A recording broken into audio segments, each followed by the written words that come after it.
Hi, and welcome to our podcast. My name's Garrett, and I've been a master diver for about 9 years now. My name is Julia. So today we're talking about r/scuba, which honestly has been one of my biggest learning tools since getting certified. I'm still a recreational diver, but even with the basic certification, this subreddit feels like an extension of my training. And honestly, that's what makes it interesting. r/scuba looks casual, but it's more of like a place where you can get answers for any questions on scuba diving. Divers can use it to exchange safety advice, break down accidents, or mentor people who are still learning, just like you. Exactly. It's not just people showing off dives. A lot of the posts are about what not to do and why that matters.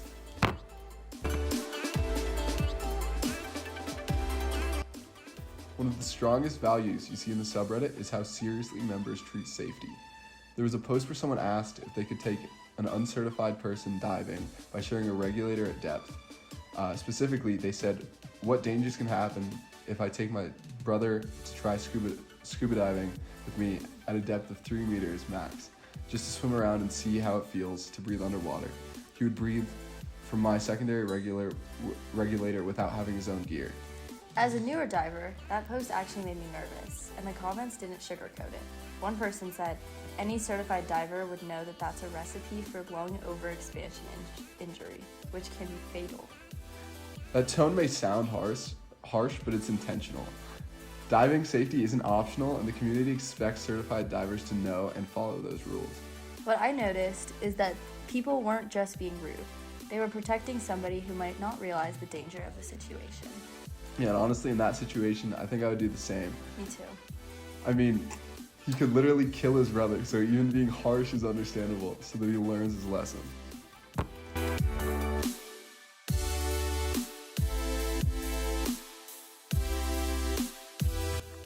That same mindset shows up in technical diving discussions too.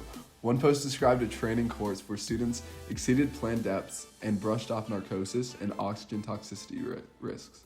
The original poster called it textbook normalization of deviance and said, "This is how experienced technical divers die, not from a lack of skill, but from poor judgment." And the comments agreed. People pointed out that once a dive goes deeper and longer than planned, that plan goes out the window. It's disappointing to see that instructors are putting their own students in that kind of danger. As someone still learning, that stood out to me. It made it clear that experience doesn't replace planning. It actually makes planning more important. You can tell by all the responses, but everyone instantly realizes how bad of an idea it is. It also saves me from the worry that people will go on and think that it's okay.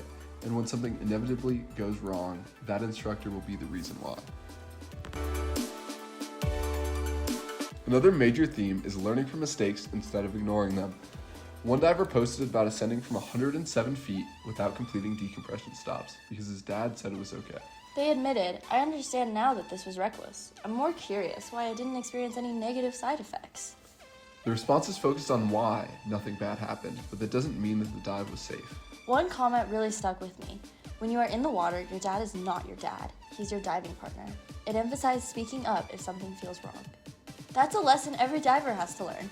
Comfort and communication matter as much as technical skill.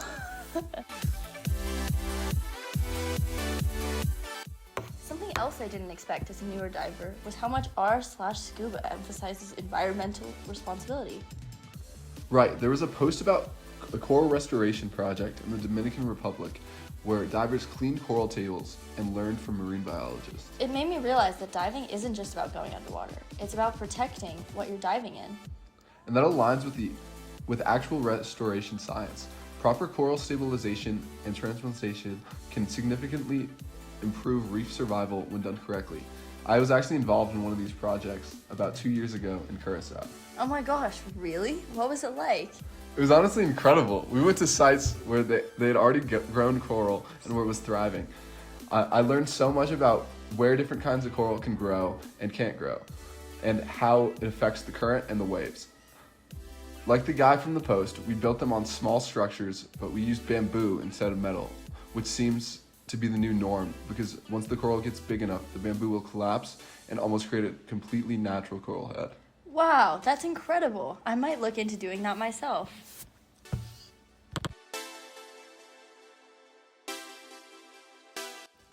So even though r/scuba is on Reddit, it doesn't feel random. It feels structured. especially for someone like me who's still learning. It reinforces safety through accountability, encourages learning through reflection, and promotes responsibility toward the ocean. For new divers, it teaches that asking questions is okay, but ignoring safety is not. And for experienced divers, it reinforces that mentorship and ethical behavior matters. In the end, r/scuba shows that scuba diving is more than a hobby. It's a community built on education, safety, and respect. Thank you all so much for listening, and tune in next week for our next episode where we may have another guest. Thank you.